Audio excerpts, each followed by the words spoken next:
Police मुख्यालय की press वार्ता में आप सभी का स्वागत है। आज दो महत्वपूर्ण विषय हैं जिन पर आपसे वार्ता करेंगे। सबसे पहले emergency response support system ERSS अर्थात डायल 112 की हाल की उपलब्धियों के बारे में आपको बता दें। 6 जुलाई 2022 को डायल 112 सेवा का प्रारंभ हुआ, जिसको कि माननीय मुख्यमंत्री बिहार के द्वारा इसका लोकार्पण किया।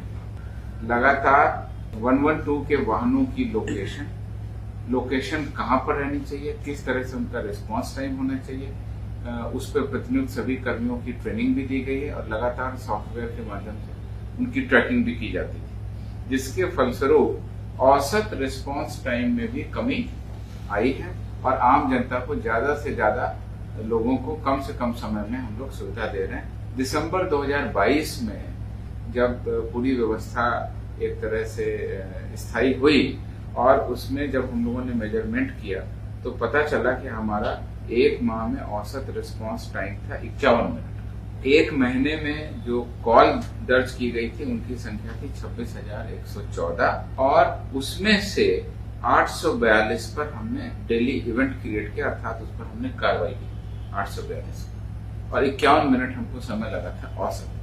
फिर उसके बाद धीरे धीरे हम लोगों ने इसमें सुधार किया, वाहनों की लोकेशन और किस तरह से उसको डिप्लॉय करना, उसके पैटर्न को चेंज किया। तो उसके बाद जुलाई 2023 में ये घट करके हो गया है 21 मिनट 49 सेकंड और इसमें जो एक माह के एक दिन में जो हमारी पंजीकृत कॉल थी वो 3,558 हो गई और कुल पंजीकृत कॉल एक महीने में हो गई है 1,10,324, यानी कि जुलाई में 3,558 लोगों को एक दिन में औसतन हम लोगों ने इससे मदद पहुंचाई और समय था 21 मिनट। उसके बाद अगस्त सितंबर दोनों महीनों में भी हम लोगों ने लगातार इसको रिस्पांस को सुधारा और अक्टूबर 2023 का आंकड़ा मेरे पास में है। ये रिस्पांस टाइम अब 20 मिनट से भी कम 19 मिनट 1 सेकंड पर हो गया।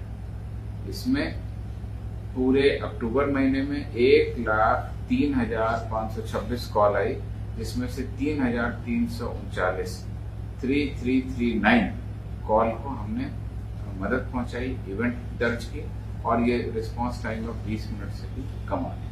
तो मुझे लगता है ये बहुत बड़ी उपलब्धि है और मीडिया के माध्यम से आम जनता से भी अनुरोध है कि डायल 112 सेवा आपातकालीन परिस्थितियों के लिए आम जनता की सुविधा, आम नागरिकों की सुविधा, खासकर महिलाओं और वृद्धजनों की सुरक्षा और सुलभ उनको सहयोग के लिए चालू की गई है।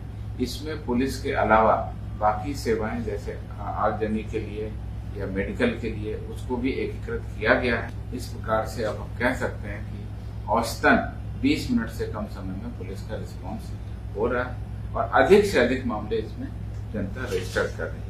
जहां पिछले वर्ष दिसंबर 2022 में एक दिन में 842 कॉल आ रही थी, वहीं इस साल बढ़ करके अब अक्टूबर 23 में 3,339 कॉल आ रही है पर डे।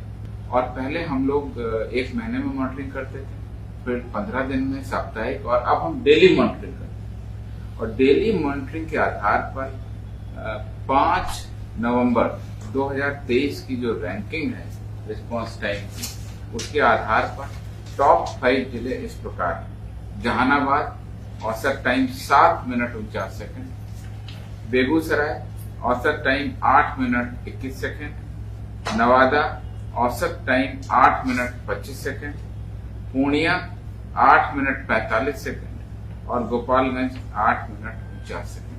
ये टॉप 5 जिले हैं जिसकी 5 नवंबर की रिस्पांस टाइम के आधार पर मॉनिटरिंग, अब हम लोग इसकी डेली मॉनिटरिंग करें और लगातार जहां पर ज्यादा समय लगता है उनको सुधारने का और किन कारणों से वहां कॉल रिसीव नहीं हो रहा है, रिस्पांस नहीं हो रहा है, उनको सुधार करने के लिए, वाहनों को लगातार दुरुस्त रखने के लिए, कर्मियों को लगातार चौकस रखने के लिए निर्देश दिया जाए। जैसा कि आप लोगों को जानकारी है, फेज 2 यानी ERSS परियोजना के द्वितीय चरण हेतु सृजित पदों की संख्या, इसमें कि पुलिस इंस्पेक्टर के करीब 250 पद हैं, पुलिस सब इंस्पेक्टर के करीब 1800 पद हैं और सिपाही के करीब 10,000 पद हैं हवलदार के करीब 3000 पद हैं और चालक सिपाही के भी करीब 2000 से अधिक पद हैं। कुल 19,288 पदों को सृजित किया गया है। इसमें 884 4 पहिया वाहन और 550 2 पहिया वाहन भी शामिल है। तो इस प्रकार से द्वितीय चरण के भी पूरा होने पर अब आम नागरिकों की सुविधा के लिए ये जो सहूलियत है, हमारी जो सुविधा है, वो ग्रामीण क्षेत्रों में भी उपलब्ध है।